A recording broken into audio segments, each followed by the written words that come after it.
నువ్వు పక్కన నిలబడిపోతుంది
గోపాల్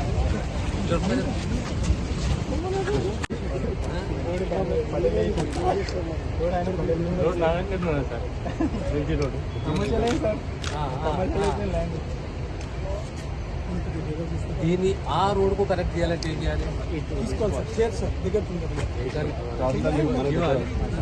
ఈ రోడ్కు ఆ మెయిన్ రోడ్కు కనెక్ట్ చేస్తే ఇంకా లోపలికి వచ్చే ఏం చేయాలి? ఇంకా మరి ఏం చేయాలి? ఈ పార్క్ ఏం చేయాలి? పార్క్ ఎక్స్పాండ్ చేయొచ్చా, ఎక్స్టెండ్ చేయొచ్చా? అవతల ఏముందో భూమి రెడీ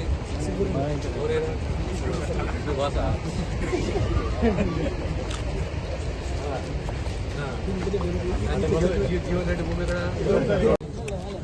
సింగూరుకు వరద నీరు వచ్చింది.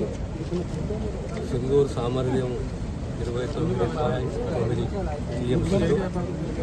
సింగూరుకి ఈరోజు వరద రావడం, సింగూరు నిండడం అంటే శుభశేషకం. ఇవాళ వరద నీరు మళ్ళీ మనం విడుదల చేశాము. ఈరోజు 2 గేట్లు 3 feet 4 feet హైట్లో నీరు విడుదల చేశాం. సుమారు 1600 క్యూసెక్లు. చెరుకు కింద 4,000 క్యూసెక్స్లు అంటే 20,000 క్యూసెక్స్లో నీరు విడుదల చేశాము. విడుదలైన రోజు ఇంట్లో 1.7 దాకా ఉంది, అవుట్లో 1.5 దాకా ఉంది. తర్వాత దీనివల్ల అంటే బ్యాలెన్స్ చేసుకుని రాబోయే కాలంలో మా ప్రాంతంలో రైతులు మళ్ళీ ఇంకో పంట వేసుకోవచ్చు. సింగూరు కాలువ ద్వారా నీరు కూడా ఈ ప్రాంతానికి ధన్యవాదాలు సార్. ఇప్పటికే భారీ వర్షాల నేపథ్యంలో ఉమ్మడి మెదక్ జిల్లా వ్యాప్తంగా పంట నష్టం పోయింది. పంట ఎక్కడ నష్టపోయినా యంత్రాంగం అనేది అప్రమత్తం ఉన్నది, రికార్డు చేసుకుంటున్నది. కూలిన ఇల్లే కానీ, పాక్షికంగా కూలినదే కానీ, లేదా పంట నష్టమే కానీ దానికి ప్రభుత్వం ఖచ్చితంగా పరిహారం చెల్లిస్తుంది. అలాగే కొన్ని చోట్ల ఇల్లు కూడా అదే కదా పార్షియలీ కానీ పూర్తిగా డ్యామేజ్ అయినా దానికి పరిహారమే కానీ, కొత్త ఇల్లే కానీ నిన్న